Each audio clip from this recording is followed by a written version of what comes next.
Hey,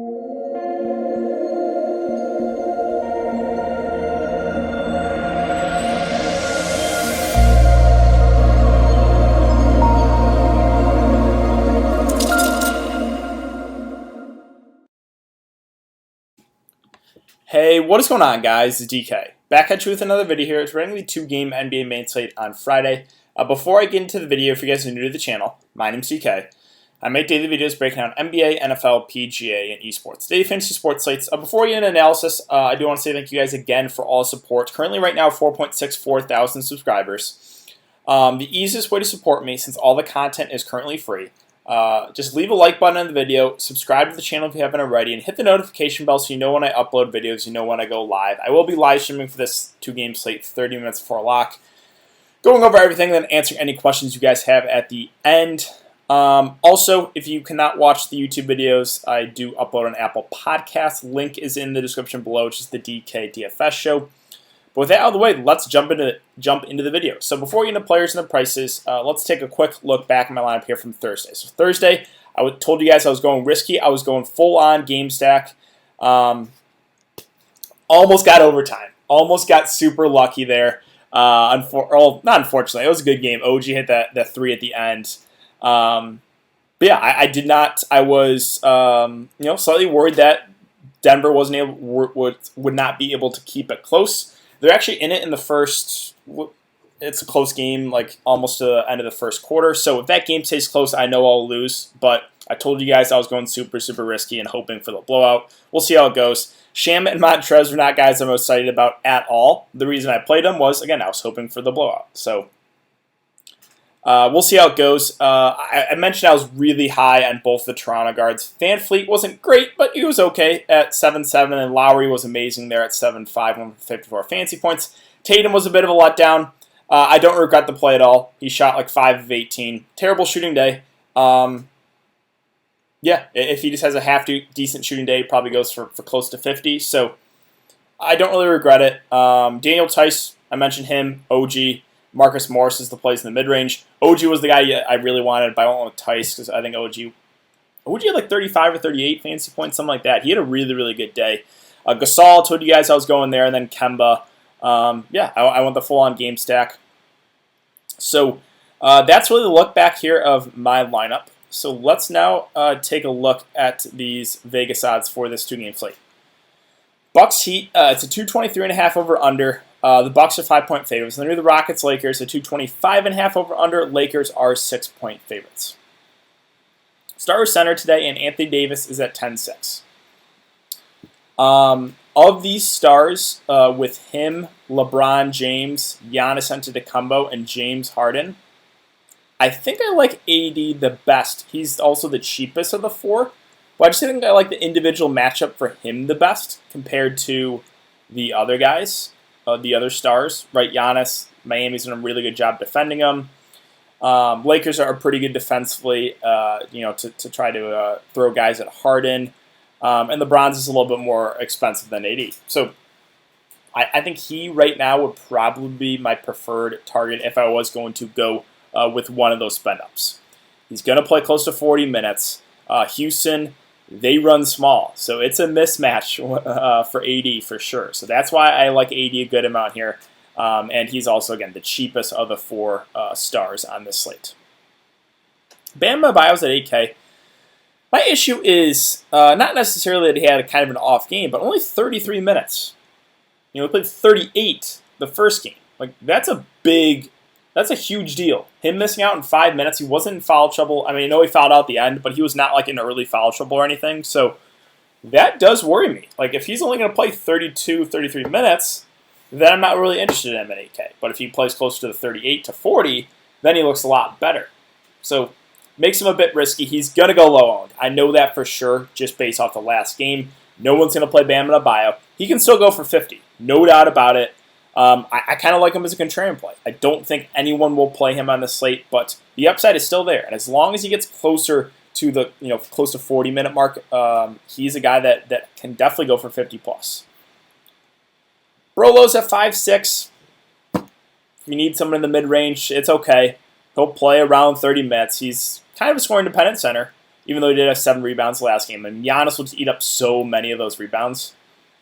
He can have upside for 40 plus. He still is a guy that has upside. So, yeah, I think Brook Lopez is fine in the mid-range. I don't really have a strong take. I'm not like super excited about it, but I don't think it's a bad play either. PJ Tucker's at 4.8, so the price is slowly coming up on PJ Tucker. Almost to 5K now. Now it's getting a bit dicey for me. Like, do I want to pay almost 5K for PJ Tucker? I think this is where I hop off. Like, I would rather get to Jay Crowder for a bit more. Obviously, I'd rather have Covington for an extra $1,500. So, Tucker's still in play, but just the price is getting to the point where I don't know if I want to pay almost 5K for PJ Tucker. Jeff Green's at 4.5. Just not enough minutes for me. Unless Tucker or Rocco get in foul trouble, which is definitely possible guarding AD. I don't think Jeff Green gets you there. Now, again, if one of those guys get in foul trouble and Jeff Green pushes for 30 minutes, then he can have a decent day for his price, but probably not going to consider him. Dwight Howard's at 4K. He was really good in that Portland series. The minutes went up for him, too. In that 24-minute game wasn't a blowout. I think we get somewhere around 15-ish, maybe closer to 20. The slight concern is Houston runs small ball, so do the Lakers match? I think there's a possibility they do, and then maybe they limit Dwight Howard's minutes. But if he gets his 15 to 20-ish minutes at 4K, he's a pretty good point per minute guy. And again, it will be a mismatch when he's out there. Houston, they don't have anyone taller than 6'9" on the floor, so Dwight Howard, if he gets those minutes at 4K, I think he would make for a pretty good value play. My worry is, do they match a small ball? Do they limit his minutes? I think that's a possibility here. McGee, you know where you're going to get him, McGee. You're going to get 12 to 14 minutes. He's a good point per minute guy. He can get you anywhere from 8 to 20 fancy points. At 3.5, it's a risky play, but he's still in play as a really cheap option. Now, Kellyo's at 3.4. He's questionable. We also have Iguodala questionable. So that could open up some minutes for some of these Miami guys. So this is pretty big news. If Kellyo plays at 3.4, he's a really, really risky play, but he's a good point per minute guy. So if we get 15-ish minutes out of Kellyo, he could definitely get you at this price. And if Bam gets in foul trouble, then Kellyo could have a huge game. So he's a risky target for sure, but if things go right and we get 15 to 20 minutes out of Kellyo at 3.4, I think he can definitely pay off his salary. Markieff Morris is a super, super risky value play. He'll play 15-ish minutes around there. If you're going the stars and the scrubs approach, you're going to have to probably take shots on some guys like a Morris or a Kelly Olynyk or a Marvin Williams or a Rondo. So, do I feel good about Markieff Morris? Not really, but what he would do is open up to get you those stars in your lineup if you're going that way. Right now, I think I'm still leaning more towards the balance approach. Maybe get one of those stars in my lineup. I don't think I'm going to go completely stars and scrubs just because I don't feel confident with enough of the really cheap value plays. So let's move on to power forward. Giannis is at 11.5. I'm going to continue to pass Giannis Antetokounmpo. Miami just guards him really, really well. I prefer other stars in the slate. I would much rather get to Anthony Davis for $1,000 less. Not saying Giannis is out of play. He's a contrarian option right now at his price point. If he was 10.5K, then I would have interest. But 11.5, I don't think I'm going to do it. Mentioned AD. Rocco's going to be really chalky in the mid-range. It's a tricky one because he has literally just been getting a crazy amount of blocks and steals the last few games. Now, he's a guy that's really good at that, but we cannot expect him to continue to average 4 blocks and 4 steals a game, right? 3 blocks and 5 steals 2 games ago, 3 blocks, 3 steals the game before, or the last game.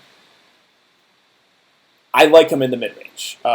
If he continues to play close to 40 minutes, I just think he's a guy that looks like a safe option. I don't think I would expect him to average those 3 blocks and 3 steals, but for his price at 6'3", I just think it looks good in the mid-range. So I do like Rocco. He's going to be chalky, but I'm fine with him. And Jake Crowder's a guy I like at 5'3". Iguodala's banged up. Kellyo's banged up. He played 36 minutes. He did not shoot well either. 5 to 13 and still put up 32 fancy points. I know the price jumped $700, but I still have interest in Jay Crowder. I still think he's a pretty solid play in the mid-range. I prefer Jay Crowder to PJ Tucker. He's a better offensive player. He has more upside. So, yeah, I like Crowder better than I do PJ Tucker. Kuzma's at 5K, just not enough minutes. Still, even at 5K, he needs to be like low 4K for me to consider him. I'm not paying 5K for Kuzma. I'm not going to pay 4.7 for House either. He'll play 25-ish minutes. Not enough for me to consider him. He needs to be in the low 4Ks too. So I'm not going to go to Kuzma. I'm not going to go to House.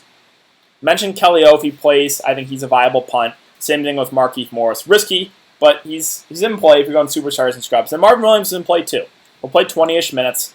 A low usage guy, but he's 3.3K. So him, Kelly O, Markieff Morris, Rondo, those are all guys at close to min price that you can play.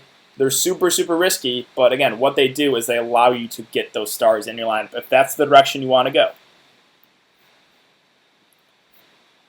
Talk about small forwards. LeBron's at 11K. He is certainly in play. I think I prefer AD slightly for the $400 difference. It's almost an identical, it's almost 50-50 for me. So if you want to go LeBron for $400 more, I have absolutely no issue with that. I like both the Lakers stars. Both will play close to 40 minutes in this one. So, yeah, I think both AD and LeBron look good. It's just what do you have to sacrifice, right? So that's the big question because there are some viable, really cheap plays, but you're not going to really feel good about any of those guys I mentioned. Jimmy Butler's at 8.3. I think the ownership will drop. He was at almost 50% last night. I think he was about 50%. He just took a backseat offensively. Miami was a super, super balanced attack that last game. Like everyone contributed. Will that happen again? I don't know. Like there's games where Jimmy and Bam will complete take over, and then some games like they'll kind of take a backseat offensively. 8.3K seems about right. So Jimmy's one of those guys in the mid range that I don't think it's going to kill you, but I'm not like super excited about him either. Middleton's at 8.2. Another guy I'm fine with. If you want Milwaukee exposure, you can't get to Giannis. I think getting interested, maybe trying to get one of Middleton, Bledsoe, or Brolo in your lineup is probably a good idea. We'll get 35-ish minutes. He had a subpar shooting day, still went for 41 fantasy points. So another guy, he's almost identical play to me as Jimmy Butler. They're very similar in the mid-range. I don't think they're amazing plays, but I think they're safe. They're good options. Mentioned Rocco. He'll be really popular. I have some interest in Eric Gordon, too, at 3.8. Westbrook's been struggling offensively. Harden's been struggling offensively. Eric Gordon's been stepping up a bit. My issue with him is the floor is pretty low, but the shot attempts have still been there, even when Westbrook's played. 12 and 11 shot attempts aren't bad for Gordon. So he's definitely a riskier option. Like Rocco is for sure safer, in my opinion. But not saying Eric Gordon's out of play. He's just, again, a bit more risky. No interest in Kuzma, no interest in House. Duncan Robinson's playable at 4.6, but I would rather get to Jay Crowder. I would rather get to Tyler Hero on the same team. So, yeah, he's very, very scoring dependent. He literally has to hit his threes. If not, the floor is pretty low. Green and KCP, they'll play 30-ish minutes. There are two guys that also have to hit their threes. They're very scoring dependent. So if you get to one of those guys as a cheap play, I don't hate it, but know the risk, right? They're 3-and-D guys. They have to hit their threes. If not, both have a floor of about probably 10 fancy points. Well, the floor is low on both those guys. I don't think they're bad plays, but just they're a little bit more risky. Iguodala's at 3.5, so got to keep an eye on that. He was hobbling pretty bad on that ankle. If he can't go, I think that obviously solidifies the minutes for Jay Crowder at like mid-30s. And if Kelly O can't go too, then could make a punt like a Derrick Jones Jr. more viable. Maybe a Kendrick Nunn gets a few extra minutes. So got to keep an eye on it. If Iguodala plays, I wouldn't have a whole lot of interest in him. Pat Connaughton's at 3.4. I don't think I can do it. Only played 12 minutes the last game. Corver, kind of the same thing. I'm not taking a shot there. Derrick Jones Jr., so that's the last guy I'll mention, right? I only have interest in him if both Iguodala and Kelly Olynyk are out. If they're both out, I think there's upside of like Derrick Jones Jr. to get maybe close to 20 minutes. And at min price, it would be super, super risky, but I think he would be at least worth a dart throw. Let's move on to shooting guard. So Harden's at 11.2. He's just... I don't know. Harden in the playoffs he just doesn't seem to have it. He's always obviously a really consistent player in the regular season, but when it comes to crunch time, when it comes to playoffs, it seems like Harden kind of fades away. 11-2 against the Lakers. It's playable, but am I going to prioritize Harden? Probably not. Now, of those stars with Harden, AD, Giannis, LeBron, who has the most upside? Well, if Harden has it going, like if he's knocking down those threes, he can go for like 80. So Harden might have the most upside, but I don't know if I'm going to really go out of my way to play him on the slate. Mentioned Butler, him and Middleton are fine plays in the mid-range. Talked about Eric Gordon. I think Tyler Hero looks okay too at 5'2". Like I'd rather get to him than Duncan Robinson. We'll get 30-ish minutes. He's not afraid to shoot the ball, as you saw in the last game.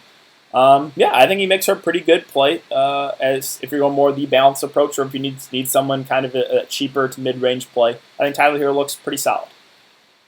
Talked about Green and Caruso. Again, they'll probably get 30-ish minutes. They're playable for sure. Like I don't hate them. They have to hit their threes. Caruso's at 3-6, so I'm probably not going to get to Caruso with Rondo coming back. I'm interested to see what the minutes are going to be like. Hopefully we get some sort of clarity on the minutes for Rondo. Like, is he? I assume he's going to be in the rotation, but how many minutes is Rondo going to play? This certainly affects Caruso. So I'm probably going to stay away from Caruso unless like Rondo is not able to play. Then I think Caruso will be a viable punt. So Caruso is tied to Rondo. If Rondo plays, I'm not going to play Caruso. I want to see, hopefully we get some sort of clarity on what Rondo's minutes will be like. Wes Matthews at 3-5. He'll play 25-ish minutes. Look, super, super low floor. He's playable. Put him in those group of guys I mentioned at close to min price. Not going to feel good about any of them, really. Kendrick Nunn, I guess last guy I mentioned at 3-3. Played 9 minutes. Him, Jones Jr. could become viable if both Iguodala and Kelly are out. If they're both out, again, they're still super, super risky, but I think they would be playable if both Iggy and Kelly are out. That's it. So let's move on to point guard. Talked about Harden, talked about LeBron. Westbrook's at 8-6. Played 34 minutes last game. The price is appealing. It is. It's getting to a point where I have interest in Westbrook because of the price. He's not been playing well, but you feel like an upside game is in there with Westbrook. Right? He definitely has 50-plus fans for an upside. And now it's like you're getting him at a nice discount. I'm considering Westbrook on this side. I don't feel good because he's not been playing well. But for his price, I think I slightly prefer him to Harden. So I'm considering a guy like Russell Westbrook just because of the price at 8-6. Dragic at 7K, I've literally played him, I don't even know, like the last 4 or 5 slates. He's just so consistent, and I like him again. Even at the price didn't really move. He'll play 35 minutes. He's a super high usage guy. He'll have the ball in his hands a lot, a good scorer. I think he is certainly in play. Now, the ownership, I think, will be up on him. It's slowly been going up every single slate. I think he will be pretty popular, but I still like him at 7K. Bledsoe's at 5-7. So what we saw the last game was 31 minutes out of Eric Bledsoe.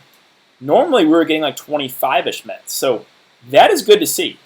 If we're gonna get like 30-plus minutes from Bledsoe at 5-7, he becomes a lot more playable. Now, will we get 30 minutes again? I don't know. Because Budenholzer just continues to run like an 11-man rotation for some reason in the playoffs. But I think Bledsoe is definitely more in play here at 5-7. If he gets 30 minutes, he has upside to go for 40-plus. So, and again, if you're not going to get to Giannis, which I'm not, then maybe get to Bledsoe. Or go Middleton in the mid-range, or Brolo. I'm probably trying to get one of those Milwaukee. I wouldn't completely fade Milwaukee, right? Unless you're just going like a super risky game stack. Let's see, George Hill's at 4-3. The minutes went way down, obviously, with Bledsoe coming back, but he's still in a decent game. I probably prefer other value options, but he'll get 20 to 25-ish minutes. He's playable at 4-3. And the last guy I mentioned is Rondo at 3-2. Super, super risky, but right now he's probable. How many minutes are we going to get out of Rajon Rondo? I don't know. But I think if we get like 15 to 20, he could be worth a really risky play. It's just he hasn't played in forever. So again, I want some. Hopefully, we get some sort of clarity on Rondo's minutes. But if he has like a minutes limit of 20 and plays close to 20 at 3-2, I think he's at least worth a shot. Right? Put him in that same category of those really cheap guys that I mentioned. I think that about wraps it up, guys. So yeah, I really do like with the balance versus stars and scrubs approach. I think either is viable here because obviously there's a lot of stars in the slate, and there are some cheaper options, but they're risky. Those cheap guys need to hit, and the stars need to have really, really big games. So I think the safer build, again, is probably balanced. But that's not saying stars and scrubs are out of play, and you could go balance and maybe get one of those stars. That's kind of where I'm leaning right now, is maybe a little bit more balanced and try to get like one of the stars in my lineup. But yeah, that's going to wrap it up today, guys. So thanks again for everyone to come and check the video. I hope you guys have a good day. And I will see you guys all tomorrow in the live stream.